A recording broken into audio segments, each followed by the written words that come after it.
Hello friend, कैसे हैं आप लोग। उम्मीद करते हैं आप लोग अच्छे होंगे और अपनी तैयारी को लगातार अंजाम दे रहे होंगे।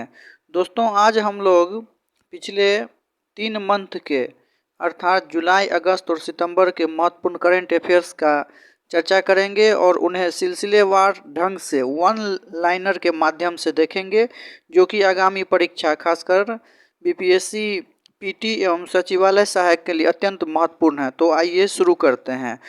ये ऐसे वन लाइनर करंट अफेयर्स हैं जो विगत जुलाई, अगस्त और सितंबर माह में जितने भी महत्वपूर्ण घटनाएं घटी हैं उसमें से सर्व प्रमुख महत्वपूर्ण घटनाएं हैं।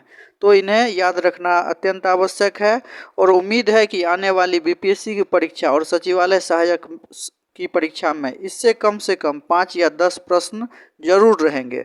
तो आइए हम लोग इसे पढ़ते हैं। इसमें पहला है दिल्ली के नए उपराज्यपाल। सही आंसर है विनय कुमार सक्सेना। दिल्ली के नए उपराज्यपाल विनय कुमार सक्सेना बने हैं। दूसरा है सीबीएसई की नई चेयरपर्सन। याद रखिएगा, सीबीएसई की नई चेयरपर्सन निधि छब्बर बनी है। तीसरा है संयुक्त राष्ट्र महासभा के 77वें सत्र के अध्यक्ष। सही जवाब है कसाबा कोरोसी। ये हंगरी के हैं। याद रखिएगा, इन्होंने 76वें सत्र के अध्यक्ष अब्दुल्ला शाहिद, जो कि मालदीव के थे, उसका स्थान लिया है। तो यह बहुत महत्वपूर्ण करंट अफेयर है कि 77वें सत्र के अध्यक्ष कौन बने हैं। तो सही जवाब है कसाबा कोरेसी। अगला क्वेश्चन काफ़ी महत्वपूर्ण है। नेपाल में भारत के नए राजदूत कौन बने हैं। सही जवाब है नवीन श्रीवास्तव। याद रखिएगा, नवीन श्रीवास्तव को नेपाल में भारत के नए राजदूत बनाया गया है। इससे पहले भारत के राजदूत नेपाल के लिए जो थे उनका नाम था विनय क्वात्रा। तो याद रखिएगा, विनय क्वात्रा की जगह नवीन श्रीवास्तव लिए हैं और नवीन श्रीवास्तव नेपाल में भारत के नए राजदूत बने हैं। 9 से नेपाल देश का नाम याद रखें और 9 से नवीन श्रीवास्तव व्यक्ति का नाम रखें। तो याद रखिएगा, नेपाल में भारत के नए राजदूत कौन हैं। तो सही जवाब है नवीन श्रीवास्तव। अगला करंट अफेयर्स काफ़ी महत्वपूर्ण है और यह यूपी लेखपाल परीक्षा 2022 में हाल ही में पूछा भी गया है। ब्रिक्स का सम्मेलन 2022 में कहाँ हुआ है। सही जवाब है चीन में। याद रखिएगा, ब्रिक्स का सम्मेलन 2022 कहाँ पे हुआ है। तो सही जवाब है चीन में। अगला छठा करंट अफेयर्स है देश का 52वां बाघ अभयारण्य कौन सा है। तो याद रखिएगा, राजस्थान में रामगढ़ विषधारी नामक बाघ अभयारण्य देश का 52वां बाघ अभयारण्य बना है। याद रखने के लिए यह काफ़ी महत्वपूर्ण है कि देश का 52वां बाघ अभयारण्य का नाम रामगढ़ विषधारी बाघ अभयारण्य है, जो कि राजस्थान में स्थित है। याद रखिएगा, राजस्थान में कुल बाघ अभयारण्य चार हो गया है। इससे पूर्व रणथंभौर, सरिस्का और मुकुंदरा राजस्थान के बाघ अभयारण्य थे। तो अभी वर्तमान में राजस्थान में कुल बाघ अभयारण्य की संख्या 4 हो गई है और इसमें से 52वां बाघ अभयारण्य पूरे इंडिया का जो बना है वो रामगढ़ विषधारी अभयारण्य है। अगला करंट अफेयर काफ़ी महत्वपूर्ण है और यह बीपीएससी की परीक्षा में पूछा जा सकता है, जो कि 7वां नंबर क्रम में हमने इसे लिखा है। तो चलिए आइए हम लोग स्क्रीन पर आपको दिख ही रहा होगा, इसे पढ़ते हैं। 7वां नंबर, निधन के 270 वर्ष पश्चात जिन्हें संत का दर्जा प्रदान किया गया है।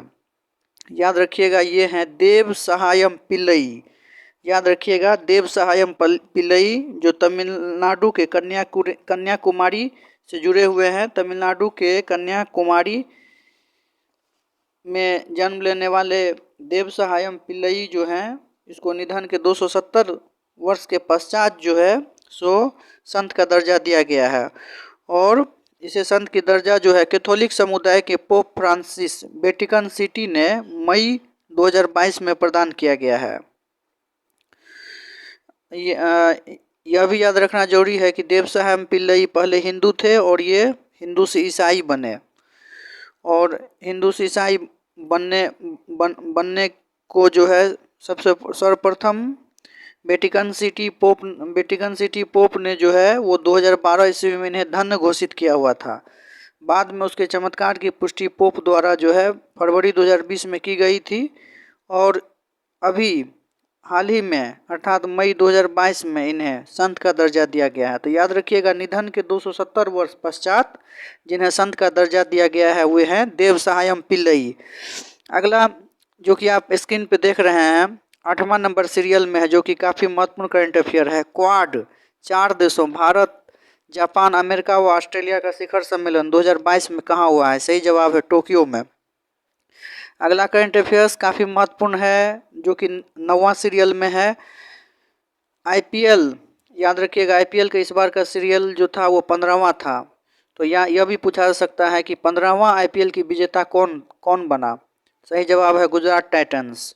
याद रखिएगा आईपीएल 15वां की विजेता गुजरात टाइटंस था और गुजरात टाइटंस ने राजस्थान रॉयल्स को 7 विकेट से हराया।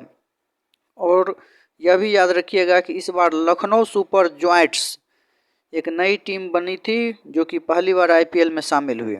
10वां नंबर सीरियल में जो कि करंट अफेयर्स है, इसे देखिए। 10वां नंबर करंट अफेयर्स है, ऑस्ट्रेलिया के नए प्रधानमंत्री कौन बने हैं? सही जवाब है एंथनी एल्बानीज। याद रखिएगा ऑस्ट्रेलिया के नए प्रधानमंत्री जो हैं वो एंथनी एल्बानीज को बनाया गया और ये लेबर पार्टी से जुड़े हुए हैं। 11 नंबर करंट अफेयर्स में है, फिलीपींस के नए प्रधान राष्ट्रपति कौन बने हैं? फिलीपींस के नए राष्ट्रपति, सही जवाब है बोंग बोंग मार्कोस। फिलीपींस के नए राष्ट्रपति कौन बने हैं? तो याद रखिएगा बोंग बोंग मार्कोस। 12वां नंबर जो कि आपके स्क्रीन पर दिख रहा होगा करंट अफेयर्स है, मनरेगा के नए लोकपाल कौन है? तो याद रखिएगा एनजे ओझा। एनजे ओझा जो हैं वो मनरेगा के नए लोकपाल बने हैं। ओझा जी के नाम से इसे याद रखिएगा। जो मनरेगा के नए लोकपाल जो हैं वो कौन बने हैं? वो एनजे ओझा। अगला करंट अफेयर्स जो कि आपके स्क्रीन पे दिख रहा होगा 13वां नंबर में, अंतर्राष्ट्रीय मुद्रा कोष IMF के एशिया प्रशांत विभाग के नए निदेशक कौन बने हैं? याद रखिएगा कृष्णा श्रीनिवासन। 13वां नंबर आपके स्क्रीन पे दिख रहा होगा। 13वां नंबर आपके स्क्रीन पे दिख रहा होगा। ये करंट अफेयर्स काफ़ी महत्वपूर्ण है। अंतर्राष्ट्रीय मुद्रा कोष IMF के एशिया प्रशांत विभाग के नए निदेशक कौन बने हैं? सही जवाब है कृष्णा श्रीनिवासन। 14वां नंबर करंट अफेयर्स आप देखेंगे, भारतीय उद्योग परिसंघ के 2022-23 के अध्यक्ष कौन बने हैं? सही जवाब है संजीव बजाज। भारतीय उद्योग परिसंघ के 2022-23 के अध्यक्ष कौन हैं? संजीव बजाज। अगला 15 नंबर करंट अफेयर्स देखिए, इंडिगो एयरलाइंस के नए CEO कौन बने हैं? सही जवाब है पीटर अल्बर्स।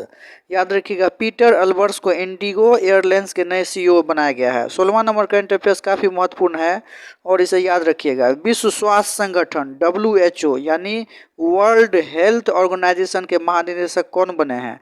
सही जवाब है टेड्रोस घेब्रेयस। याद रखिएगा कोविड-19 के बाद सभी लोग घबरा गए हैं, तो इसमें से ही घबरा गए हैं कोविड-19 के बाद, और कोविड-19 को विश्व मानचित्र के पटल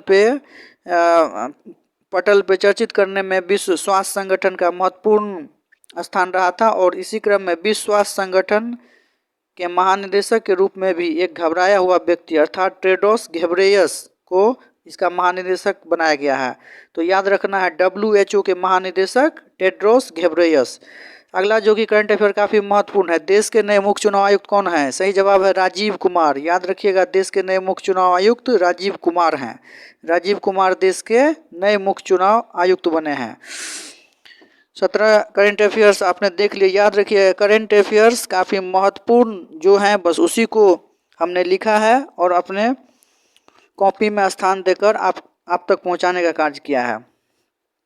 अगला करंट अफेयर्स है जो कि 18वां नंबर, और आप स्क्रीन पे देख रहे होंगे 3800 वर्ष पुराने तांबे के शस्त्र जहां भारत में मिले हैं। याद रखिएगा मैनपुरी, यूपी के गणेशपुर गांव में, यूपी के मैनपुरी जो कि यूपी में पड़ता है, इसके गणेशपुर गांव में 3800 वर्ष पुराने तांबे के शस्त्र मिले हैं। अगला 19 नंबर करंट अफेयर्स है, हिंद प्रशांत आर्थिक फ्रेमवर्क का शुभारंभ कहाँ हुआ है? याद रखिएगा टोक्यो में। टोक्यो में हिंद प्रशांत आर्थिक फ्रेमवर्क का शुरुआत हुआ है। अगला करंट अफेयर काफ़ी महत्वपूर्ण है, विश्व आर्थिक मंच की वार्षिक बैठक कहाँ हुई है? याद रखिएगा दावोस स्विट्जरलैंड में। विश्व आर्थिक मंच की वार्षिक बैठक दावोस स्विट्जरलैंड में हुई है। अगला 21 नंबर करंट अफेयर्स देखिए, स्वदेश निर्मित पहली रैपिड ट्रेन का निर्माण कहाँ हुआ है?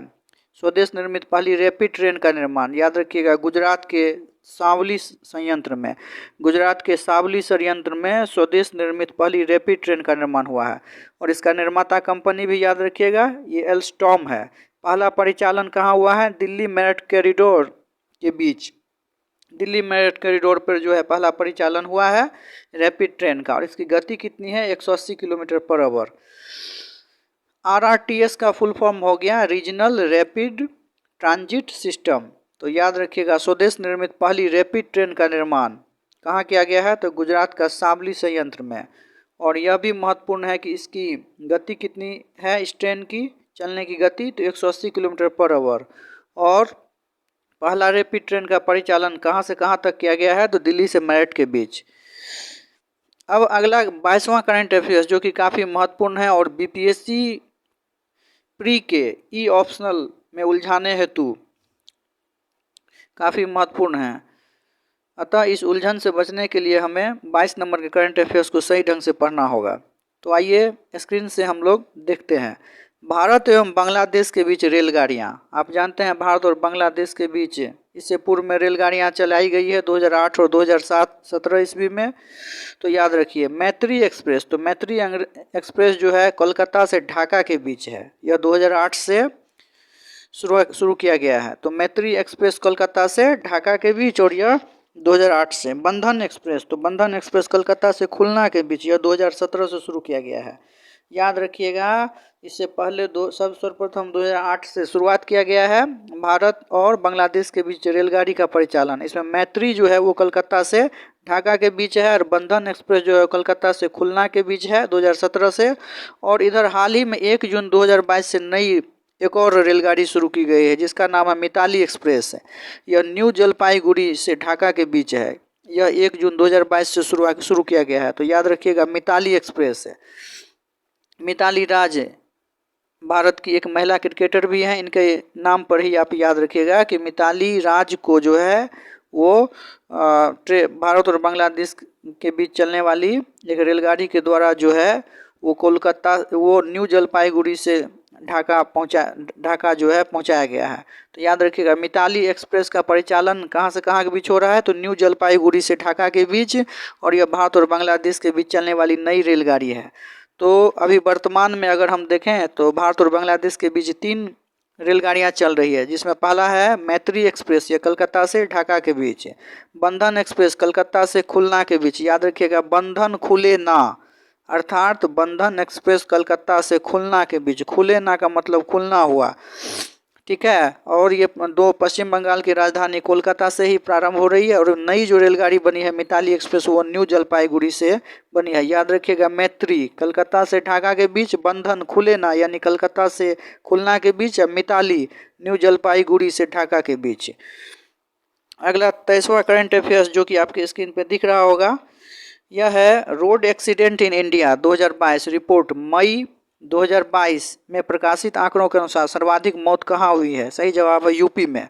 Road accident in India 2022 report मई 2022 में प्रकाशित आंकड़ों के अनुसार सर्वाधिक मौत उत्तर प्रदेश में हुई है। 24वां करंट अफेयर्स देखिए, अग्निपथ योजना की शुरुआत कब से? अग्निपथ योजना की शुरुआत 14 जून 2022 से हुई है। याद रखिएगा अग्निपथ योजना जब शुरुआत की गई थी 14 जून 2022 को, तो देश में बहुत सारे हंगामे हुए थे और इसको लेकर काफ़ी विरोध प्रदर्शन भी हुए थे। और क्या है अग्निपथ योजना? तो इसके अंतर्गत प्रति वर्ष 46,000 सैनिकों की भर्ती कॉन्ट्रैक्ट पर देश के सभी 777 जिलों में की जाएगी। नियुक्ति 4 वर्ष के लिए होगी जिसमें 6 महीने का प्रशिक्षण भी होगा और इसके लिए आयु सीमा भी याद रखना जरूरी है, 17.5 से 21 वर्ष। याद रखिएगा 17.5 वर्ष से लेकर 21 वर्ष। तो याद रखना है कि अग्निपथ योजना की शुरुआत कब हुई? तो 14 जून 2022 को और इसके अंतर्गत जो है प्रति वर्ष 46,000 सैनिकों को भर्ती अनुबंध पर देश के सभी 773 जिलों में की जाएगी। नियुक्ति 4 वर्ष के लिए होगी जिसमें 6 महीने का प्रशिक्षण भी होगा और आयु सीमा जो है वो 17.5 से लेकर 21 वर्ष। तो आप समझ गए जो अग्निपथ योजना की शुरुआत 14 जून 2022 को शुरू हुआ। इसमें जो है 4 वर्ष के लिए कॉन्ट्रैक्ट पे जो है देश के 777 जिलों के लिए 46,000 सैनिकों की भर्ती वर्तमान में करने की योजना है। और अग्निपथ योजना में शामिल होने के लिए आयु सीमा का निर्धारण जो है वो 17.5 वर्ष से लेकर 21 वर्ष अर्थात 17.5 से लेकर 21 वर्ष के युवा वर्ग इसमें शामिल हो सकते हैं। अगला 25वां करंट अफेयर जो कि आपके स्क्रीन पर दिख रहा होगा, मार्च 2022 के अंत तक देश में टेलीफोन कनेक्शनों की कुल संख्या कितनी हो जाएगी? याद रखिएगा 116.69 करोड़। मार्च 2022 के अंत तक देश में टेलीफोन कनेक्शनों की कुल संख्या 116.69 करोड़ हो जाएगी। और सर्वाधिक फोन सेवा प्रदाता कंपनी जियो 35.37% के साथ हो जाएगी। तो मार्च 2022 के अंत तक देश में टेलीफोन कनेक्शन की कुल संख्या कितनी है? तो 116.69 करोड़। और सर्वाधिक फोन सेवा प्रदाता कंपनी तो जियो। इसके बाद 26वां करंट अफेयर्स आप देखिए स्क्रीन पे दिख रहा होगा। 26वां करंट अफेयर्स है, संसद के तीनों वित्तीय समितियों के अध्यक्ष, ये वित्तीय समितियों के अध्यक्ष पूछे जाते हैं, इसलिए इसे पढ़ना अत्यंत आवश्यक है। तो संसद की तीनों वित्तीय समितियों के अध्यक्ष, इसमें पहला है PAC अर्थात पब्लिक अकाउंट कमेटी, जिसे लोक लेखा समिति भी कहते हैं, इसके अध्यक्ष हैं अधीर रंजन चौधरी। दूसरा है एस्टीमेट्स कमेटी अर्थात प्राकलन समिति, इसके हैं गिरीश वापट। और तीसरा है कमेटी ऑन पब्लिक अंडरटेकिंग लोक उपक्रमों पर समिति, इसके अध्यक्ष जो हैं वो संतोष कुमार गंगवार हैं। तो याद रखिएगा जो संसद की 3 वित्तीय समिति कौन कौन हो गया? लोक लेखा समिति, प्राकलन समिति और लोक उपक्रमों पर समिति। और इसके कौन कौन अध्यक्ष हैं? तो लोक लेखा समिति का हो गया अधीर रंजन चौधरी, प्राकलन समिति का हो गया गिरीश वापट और लोक उपक्रमों पर समिति हो गया संतोष कुमार गंगवार। ध्यान रखें करंट अफेयर्स एक समुद्र की तरह है, लेकिन उसमें से उसी करंट अफेयर्स को स्थान दिया गया है जो कि BPSC एवं सचिवालय सहायक के लिए अत्यंत महत्वपूर्ण है। और उम्मीद है कि अगर आप इस 100 के आसपास ये करंट अफेयर्स लिखे गए हैं और ये 100 करंट अफेयर्स अगर आप कर लेते हैं तो कम से कम 5 से 10 की तो गारंटी निश्चित रूप से समझ लीजिए। अगला 27वां करंट अफेयर्स जो कि आपके स्क्रीन पे दिख रहा होगा, अंतर्राष्ट्रीय बुकर पुरस्कार 2022 याद रखिएगा गीतांजलि श्री को दिया गया है। अंतर्राष्ट्रीय बुकर पुरस्कार 2022 गीतांजलि श्री को दिया गया है और ये उनके हिंदी पुस्तक रेत समाधि टॉम्ब ऑफ सैंड के लिए दिया गया है। और इस पुस्तक के अनुवादक जो है वो है डेजी रॉकवेल। याद रखिएगा अंतर्राष्ट्रीय बुकर पुरस्कार 2022 किसे दिया गया है? तो गीतांजलि श्री को। किस पुस्तक के लिए? तो इनकी हिंदी पुस्तक रेत समाधि के लिए। और इस पुस्तक के अनुवादक कौन है? Daisy Rockwell. याद रखिएगा अगला करंट अफेयर्स है, WHO का ग्लोबल हेल्थ लीडर्स अवार्ड किसे दिया गया है? सही जवाब है आशा को। याद रखिएगा WHO का यानी वर्ल्ड हेल्थ ऑर्गेनाइजेशन का ग्लोबल हेल्थ लीडर्स, WHO का ग्लोबल हेल्थ लीडर्स अवार्ड दिया गया है आशा को। आशा का फुल फॉर्म हम लोग देखते हैं, आशा का फुल फॉर्म क्या होता है? आशा का फुल फॉर्म है एक्रीडिटेड सोशल हेल्थ एक्टिविस्ट। याद रखिएगा गांव में ग्रामीण क्षेत्रों में आशाएं स्वास्थ्य के क्षेत्र में काफ़ी अपना महत्वपूर्ण योगदान दे रही हैं और आशाओं के द्वारा जो है खासकर गर्भवती महिलाओं को निकट के स्वास्थ्य केंद्रों में पहुंचाने का कार्य किया जाता है और उन्हें इसके लिए प्रोत्साहित भी किया जाता है। तो आशा का फुल फॉर्म याद रखिएगा, कहीं भी पूछा जा सकता है, एक्रेडिटेड सोशल हेल्थ एक्टिविस्ट। 29वां करंट अफेयर जो कि आपके स्क्रीन पे दिख रहा होगा, 29वां नंबर, टेम्पलेटन पुरस्कार 2022 ये दिया गया फ्रैंक विल्जेक, ये भौतिक वैज्ञानिक हैं। टेम्पलेटन पुरस्कार 2022 किसे दिया गया है? तो फ्रैंक विल्जेक को। 30वां नंबर है आईफा पुरस्कार 2022 में सर्वश्रेष्ठ फिल्म कौन सा? तो शेरशाह।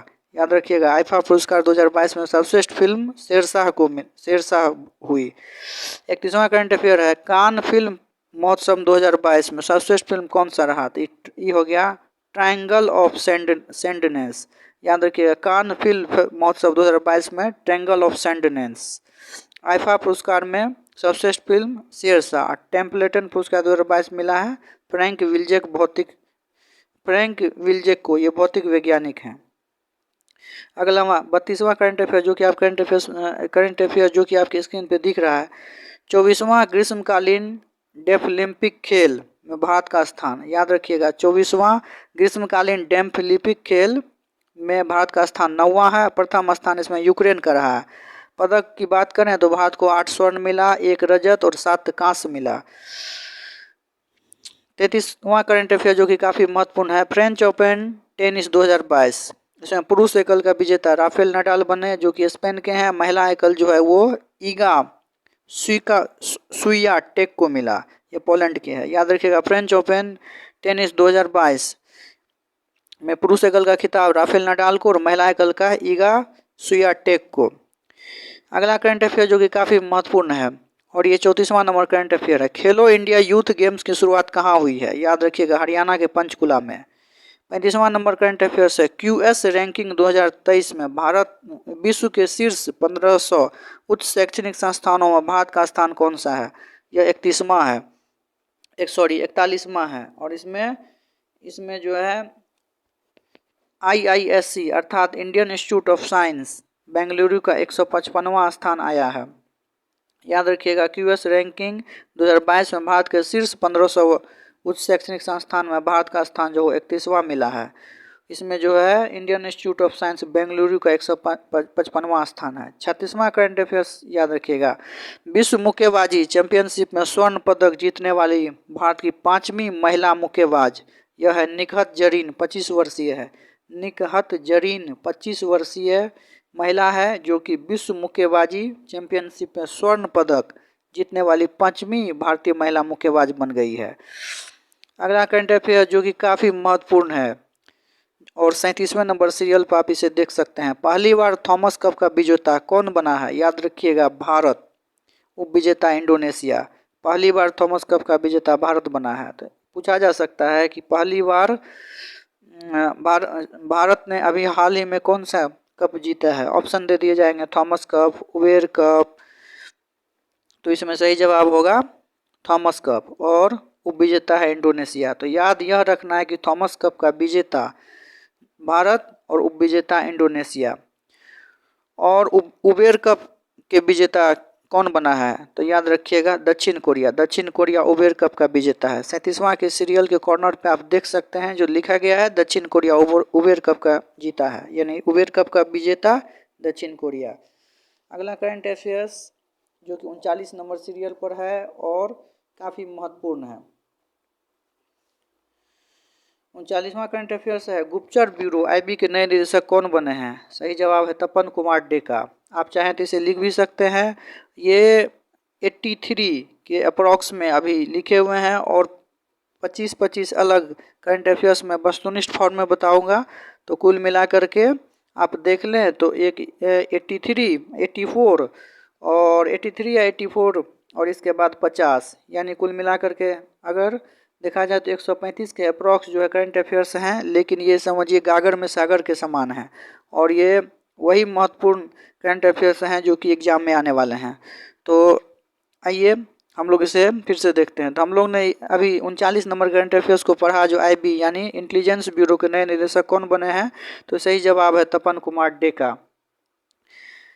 याद रखिएगा भारतीय पुलिस सेवा के श्री तपन कुमार डेका जो हैं वो IB के नए निदेशक 1 जुलाई 2022 से बनाए गए हैं। अगला करंट अफेयर्स जो कि आपके स्क्रीन पे दिख रहा होगा वो 40वां नंबर है। NIA यानी नेशनल इन्वेस्टिगेशन एजेंसी के महानिदेशक। सही जवाब है दिनकर गुप्ता। सही जवाब है दिनकर गुप्ता। तो याद रखिएगा दिनकर गुप्ता जी जो है वो NIA नेशनल इन्वेस्टिगेशन एजेंसी के महानिदेशक बने हैं।